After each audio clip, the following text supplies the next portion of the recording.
Prosesi memasuki ruang acara. Namamu akan selalu hidup dalam sanubariku.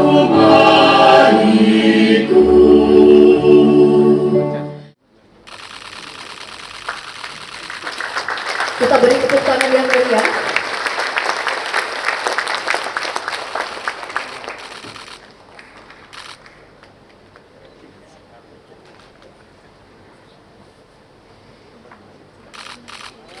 Dilanjutkan dengan penyerahan surat keputusan Menteri Agama Republik Indonesia kepada guru besar yang dikukuhkan.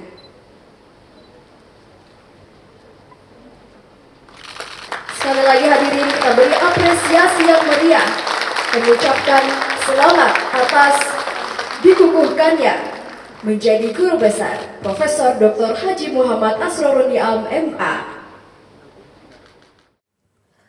Assalamualaikum warahmatullahi wabarakatuh. Bismillah walhamdulillah wassalatu wassalamu ala rasulillah wa ala alihi wa sahbihi wa mawala. Yang saya hormati para Menteri Kabinet Indonesia Maju. Saya lihat ada Menteri Aparatur Negara, Reformasi Birokrasi dan Aparatur Negara, Menteri Pemuda dan Olahraga yang menjadi bagian dari guru besar, Wakil Menteri Agama Republik Indonesia, Rektor UIN Syarif Hidayatullah Jakarta, Senat dan anggota Senat, Dekan, para dosen dan sivitas akademika UIN Syarif Hidayatullah, Profesor Dr. Kiai Haji Asrorun Ni'am Saleh MA, serta seluruh undangan dan para hadirin yang berbahagia. Saya mengucapkan selamat kepada Profesor Dr. Kiai Haji Muhammad Asrorun Ni'am Saleh atas capaiannya sebagai guru besar syariah, guru besar fikih UIN Syarif Hidayatullah Jakarta. Saya mengamati perjalanan karir, prestasi, dan pengabdian beliau tentu tidak diragukan lagi, baik di lingkungan kampus UIN Syarif Hidayatullah Jakarta maupun di organisasi-organisasi nasional, termasuk pada lembaga pemerintahan. Lebih-lebih beliau sekarang sebagai koordinator ketua yang membidangi fatwa. Jadi memang layak kalau menyandang gelar profesor. Sebab yang dikoordinasi itu komisi fatwa. Jadi lengkaplah, ada profesor, doktor, kiai. Nah, itu jadi pantas menjadi koordinator Komisi Fatwa Majelis Ulama Indonesia. Juga di organisasi PBNU sebagai Khatib Syuriah sejak periode saya menjadi Rais Am, sudah di Khatib Syuriah sampai sekarang.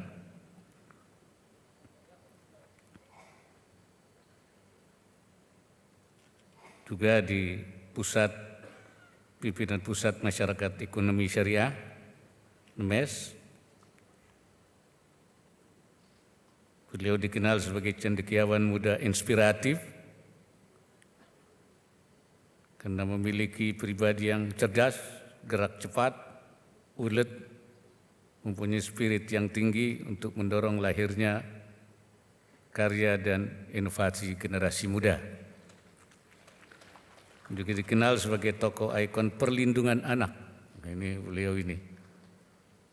Karena kepeduliannya pada anak Indonesia, di antaranya adalah membangun budaya ramah anak, serta pelindungan anak,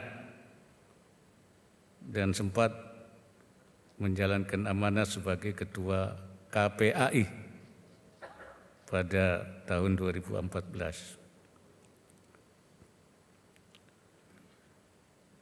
Saya kira banyak kiprah beliau yang mungkin. Karena itu saya mendoa semoga capaian guru besar ini kian mengokohkan keilmuan yang didapat, menjadi penyemangat untuk terus berkontribusi kepada negeri, menebar kebaikan dan keberkahan kepada umat. Dan kepada UIN Jakarta, saya sampaikan apresiasi yang setinggi-tingginya karena sudah banyak melahirkan profesor-profesor fikih di negeri ini. Banyak profesor UIN, UIN ini yang menjadi pengurus di Komisi Fatwa. Ada almarhum Profesor Hasanuddin, dan sekarang masih ada Profesor Amin Suma, dan juga banyak yang lain-lain. Dan saya harap terus jangan berhenti melahirkan profesor-profesor fikih ini. Karena memang banyak masalah fikih yang harus direspon. Masalah-masalah syariah harus direspon. Baik masalah-masalah yang baru, masail-masail jadidah, ataupun masalah lama yang kemudian mengalami pembaruan, masail mustajaddah.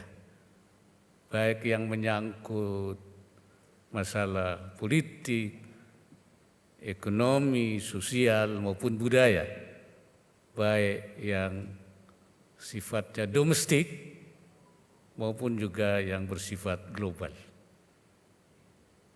Dan itu akan terus berkembang. Perlu ahliyatul ijtihad, orang yang ijtihad. Karena memang seperti dikatakan oleh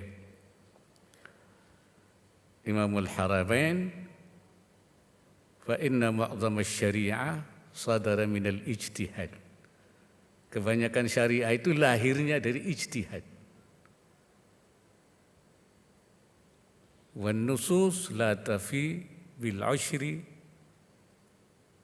min ma'syari syariah. Sedangkan nas itu tidak sampai sepersepuluhnya. Jadi nas itu tidak sampai sepersepuluhnya daripada syariah itu. Artinya 90% lebih hukum-hukum syariah itu hasil dari ijtihad. Karena itu ijtihad ini harus terus dikembangkan. Ucapan Imamul Haramain atau Imamul Juwaini itu diucapkan pada tahun 478. Jadi pada tahun 478 Imamul Haramain mengatakan bahwasanya nas itu hanya kurang dari 10%. Sedangkan ijtihadnya adalah lebih dari 90%. Padahal masanya itu hampir 1000 tahun. Bagaimana kalau kita hitung setelah 1000 tahun itu banyaknya masalah-masalah baru hasil ijtihad daripada para ulama, para ahli fikih itu. Dan ini akan terus.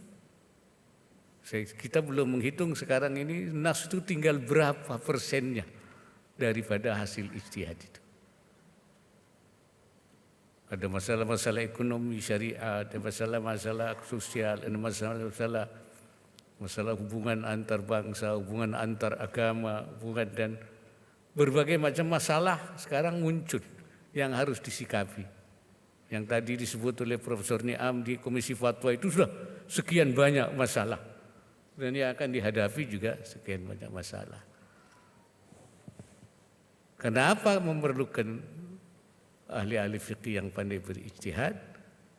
seperti dikatakan oleh Asy-Syahrastani, innan nususa li'anna nususa mahdudah. Nas itu terbatas, tidak pernah menambah.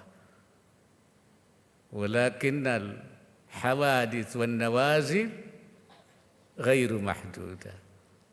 Li'anna nususa tatanaha. Walakinnal hawadits wan nawazil la tatanaha. Nas terbatas, permasalahan-permasalahan, problem-problem tidak pernah terbatas. Oleh karena itu harus diijtihadi, harus disikapi. Itulah memerlukan banyaknya ahliyatul ijtihad, khususnya profesor-profesor baik dari UIN Jakarta maupun dari perguruan tinggi perguruan Islam yang lain, dari UIN yang lain. Ini saya kira suatu kebutuhan, ya, sumber daya manusia yang unggul di bidang fikih. Memang tidak semua nas itu, tidak semua syariah itu harus diijtihadi. Ada juga yang tidak diijtihadi, yaitu yang thawabit. Tetapi yang banyak itu yang mutaghayyirat, yang selalu berubah dari waktu ke waktu.